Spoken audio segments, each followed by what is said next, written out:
A ver, normalmente, cuando la mente humana intenta comprender algo complejo, nuestro instinto más básico y natural es diseccionarlo. Claro, separarlo en trocitos. Exacto.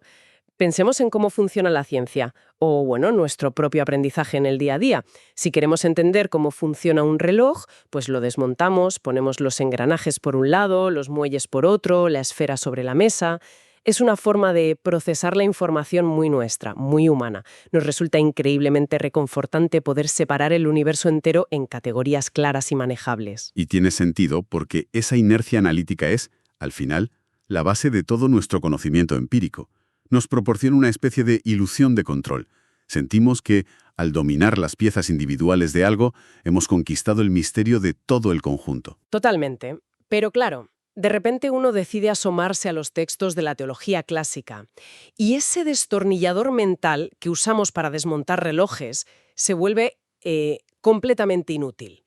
Entramos en un paisaje donde intentar definir la esencia de las cosas genera un vértigo intelectual tremendo. Un vértigo importante, sí. Y tengo que confesar que, al prepararme para el análisis a fondo de hoy, mi cerebro hizo un pequeño cortocircuito.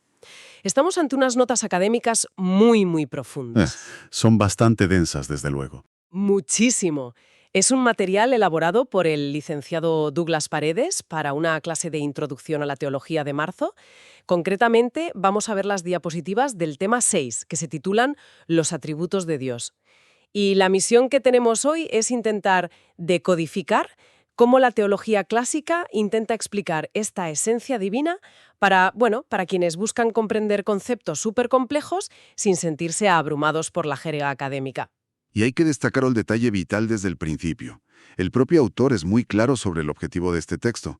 No se trata simplemente de un ejercicio forense o de aprobar un examen teórico de teología sistemática. Ya. La intención declarada en los apuntes es, literalmente, profundizar en nuestra relación con él. O sea, estamos trazando un mapa para el entendimiento relacional. Qué bonito eso. Y, de hecho, para visualizar este mapa, el material evoca una imagen mental poderosísima en su primera diapositiva. Imaginemos por un momento un cielo cubierto por nubes superdensas, casi tormentosas, impenetrables. Y de repente, unos rayos de luz solar brillantes y definidos logran abrirse paso y tocar la Tierra. Es una imagen fantástica. ¿Verdad que sí? Y utiliza esta imagen para establecer el tono. Nos dice que la teología es exactamente eso, un intento de dejar que la luz de algo totalmente incomprensible e inabarcable se filtre en nuestra mente humana limitada. Vemos esos rayos, sentimos el calor, pero sería completamente absurdo pretender que estamos abarcando la totalidad del Sol. Claro, esa metáfora captura el núcleo del problema que tenemos siempre. Lo que solemos hacer es confundir el rayo de luz con el sol mismo. Y ahí es justo donde el autor lanza su primera gran advertencia en el texto, una que cambia todas las reglas del juego. Vale, vamos a desgranar esto, porque esa primera premisa rompe directamente con la idea del reloj y las piezas que hablábamos antes.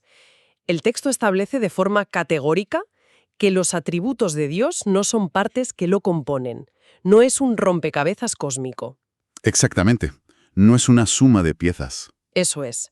La afirmación literal es que en Dios su ser y sus atributos son idénticos. Es decir, no es que Dios tenga amor, sino que Dios es amor. Y te confieso que a mí me cuesta horrores imaginar algo que no está compuesto por partes. Es que esa incomodidad es la reacción más natural ante lo que en teología se llama la simplicidad divina. La trampa en la que caemos siempre es proyectar nuestra propia experiencia humana. Claro, humanizamos el concepto. Efectivamente, un ser humano tiene paciencia hoy, pero, oye, la puede perder mañana en un atasco de tráfico. Un ser humano tiene compasión, pero se agota. Si aplicáramos esa misma lógica al Creador, estaríamos diciendo que el amor o la justicia son fuerzas externas a las que Él se somete. O sea, como si el amor fuera una habitación y Dios simplemente estuviera metido dentro. Eso es, lo que lo convertiría en un ser subordinado a algo más grande. Al afirmar que Él es amor, el texto sienta las bases de la perfección absoluta. Sus atributos no son ingredientes de una receta, Son, fíjate, la manera en que nuestra mente descompone una luz blanca y pura en distintos colores, como un prisma, para poder procesarla. Madre mía, la analogía del prisma me parece brillante para entender esto. Pero, a ver, si asumimos que esta esencia es tan simple, tan unificada y tan distinta a nuestra realidad fragmentada, surge una pregunta que es inevitable. ¿Cómo interactúa esta esencia inabarcable con las reglas físicas de nuestro universo? Y esa transición causal nos lleva directamente a la sección 6.1 del texto, que trata sobre los atributos naturales. Es la forma de entender cómo opera ese motor del universo. Pues el material expone aquí los conceptos de omnipotencia, el poder ilimitado, y de soberanía. Y utiliza otra imagen que intimida bastante, la verdad. Un océano oscuro, agitado por una tormenta salvaje y un rayo cayendo directamente sobre las olas. Una ilustración de poder indomable, sí. Totalmente. Y define la soberanía como la garantía de que el plan de salvación no puede ser frustrado por ninguna fuerza creada. Y aquí es donde la cosa se pone realmente interesante. A ver, cuéntame. Me fijé en un detalle fascinante en la definición de omnipotencia, porque la cultura popular nos vende a un genio de la lámpara que hace cualquier cosa absurda, pero el texto especifica que Dios puede hacer todo lo que es lógicamente posible y conforme a su naturaleza perfecta. O sea, no es un poder caótico, está enmarcado en la coherencia. Lo fascinante aquí es cómo ese poder se conecta con el resto de su esencia. Y el autor lo explica introduciendo la omnisciencia, es decir, el conocimiento infinito. Este conocimiento opera de manera inmediata, perfecta y eterna. O sea que no aprende nada nuevo, no hay ensayo y error. Cero. De hecho, los apuntes ilustran esto con la imagen de una galaxia entera. Él no deduce cosas, simplemente sabe. Ese conocimiento perfecto, que abarca pasado, presente y futuro, es lo que informa y guía ese poder lógicamente posible del que hablabas. Ya, pero te planteo un reto. Pensar en un ser con conocimiento eterno y un poder absoluto que rige las galaxias suena impresionante, pero también suena muy distante, muy frío, ¿sabes? Es una objeción muy común, sí. ¿Cómo se relaciona este ser inmenso con el espacio físico que nosotros habitamos, con la silla en la que estoy sentada o el aire que respiro? Pues para responder a eso, el texto desglosa la presencia divina y nos introduce a la omnipresencia. Nos explica que Dios no está limitado por el espacio, sino que está en todo por esencia, presencia y potencia. Y aquí el autor hace una distinción teológica crucial entre inmanencia y trascendencia. Ah, sí, el cambio de imagen en los apuntes aquí es precioso. Pasamos de la frialdad de la galaxia a un campo de flores silvestres iluminado por el sol. Exacto.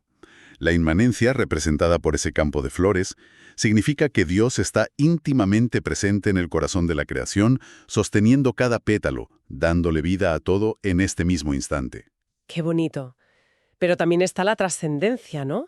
Que significa que no se confunde con el mundo. Y aquí el licenciado Douglas Paredes hace hincapié en una advertencia muy explícita. Sí, esto plantea una cuestión importante, porque el texto exige una distinción clara frente al panteísmo. El panteísmo nos diría que la flor es Dios, o que la montaña es Dios. Y eso, aunque suele poético, es teológicamente muy peligroso. Claro, porque si la flor es Dios, cuando llega el invierno y la flor se marchita y muere, una parte de Dios estaría muriendo. Estaría sometido a la decadencia de nuestro universo, al caos, perdiendo esa soberanía absoluta de la que hablábamos hace un momento. Lo has clavado. Por eso la teología clásica mantiene ese equilibrio milimétrico. Él está presente en todas partes dándole vida a la flor, pero sigue siendo distinto de su creación. Vale, entonces tenemos a un ser con poder ilimitado, conocimiento perfecto y una presencia súper íntima que lo sostiene todo. Pero esto me lleva a otra pregunta ineludible. ¿Cuál es el carácter moral que guía todo ese poder enorme? Y esto nos mete de lleno en la sección 6.2, los atributos morales. Que es donde definimos verdaderamente el corazón divino y su relación con nosotros. Eso es. Y el texto da una lista que revela este corazón. Empieza por la santidad, que es ser absolutamente puro y separado del mal. Luego el amor, un deseo de bien que no depende de nuestros méritos, sino de su propia naturaleza.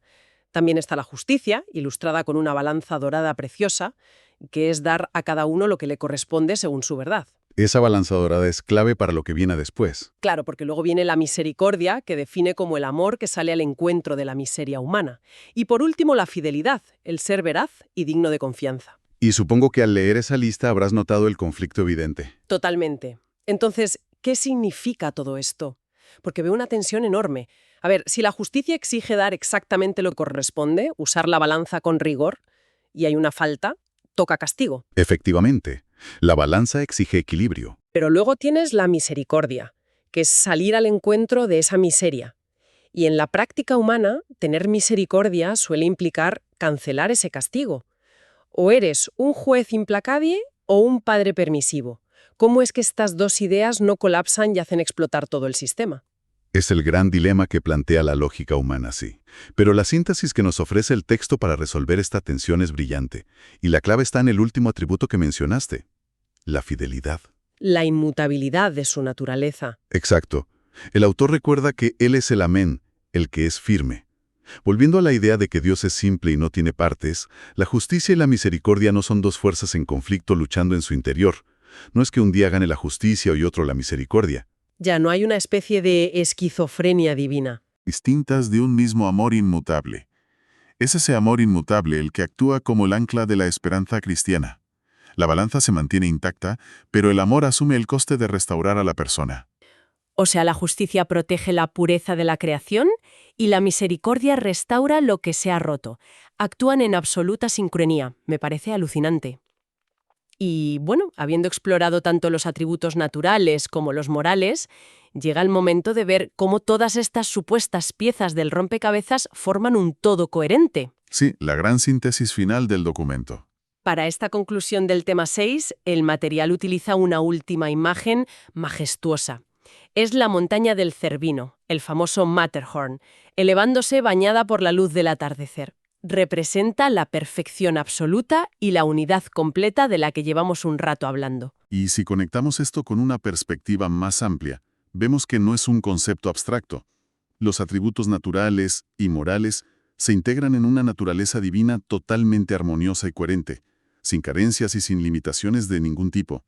Y lo que más me gusta es que este documento académico, a pesar de ser teología pura y dura, no termina en una simple teoría intelectual. El autor cierra con un llamado a contemplar. Un detalle fundamental sin duda.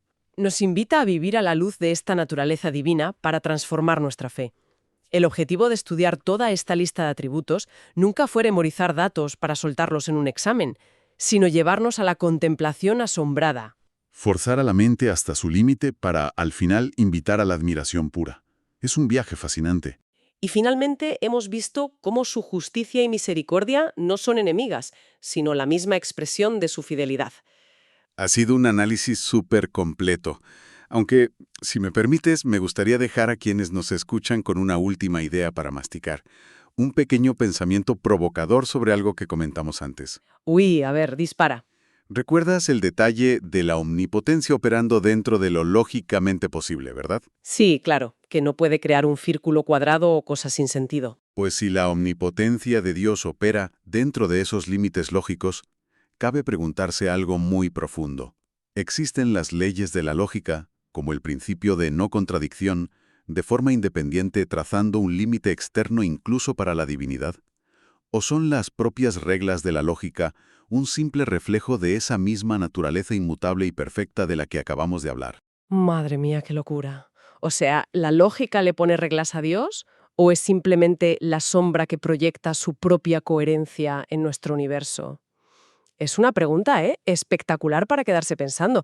Justo el tipo de misterio que te vuela la cabeza, pero que mantiene viva la curiosidad. Al final del día, seguimos siendo mentes finitas, mirando los rayos del sol entre las nubes. Muchísimas gracias por acompañarnos en este análisis a fondo y que esa curiosidad frente a estos grandes misterios no se apague nunca. Hasta la próxima.